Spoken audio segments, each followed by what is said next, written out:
can you recommend our listeners two books that you read and changed maybe your perspective on the world, or left the impact, left an emotion, something that touched you and something that you would recommend others to read to view the world like you do?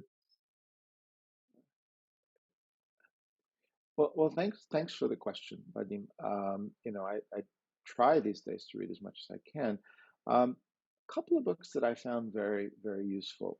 One is How to Get to a Positive No, and the author's name has gone out of my mind, but I'm sure you can find it and put it in the notes. Yep.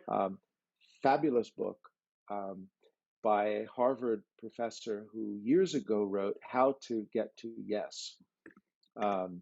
And, the world has changed, and we're so overwhelmed, and I'm sure this is true for many people listening. We're so overwhelmed with requests and questions and demands and things that it becomes increasingly hard to say no.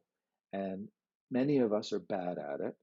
And this book, and I just recommended it to a good friend who found it very, very, but highly recommend it because it helps you formulate how to get to know in a positive way.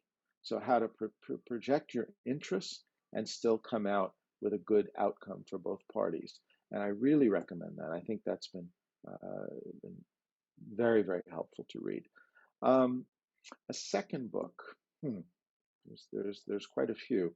You know, I'll not talk about the world. The book that comes to mind that I just read is a book called Breathe.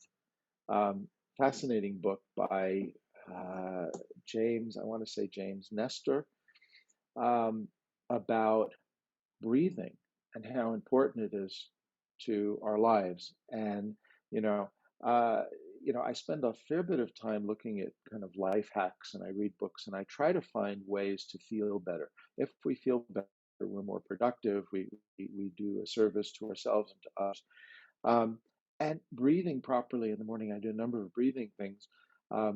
His book looks at a lot of research and a lot of experience, and just basic things like if you breathe through your nose and not through your mouth, it's tremendously better for you. Just a very basic thing. And many people don't know that. And then there's ways you can cultivate your breathing. But, I think we spend so much time focused on just analyzing things. I think sometimes we need to stop and analyze ourselves. And so people listening, especially in these times of pandemics and things, I think these little improvements we can make to our quality of life really set us up. So, learning about breathing, having better breathing habits in my daily routines has been a really positive thing. So Breathe is the life hack to help everybody. And then, how to get to a positive no will I think, improve your negotiating skills and free up your schedule and give you more time to be creative and productive and so on. That's my message to everybody.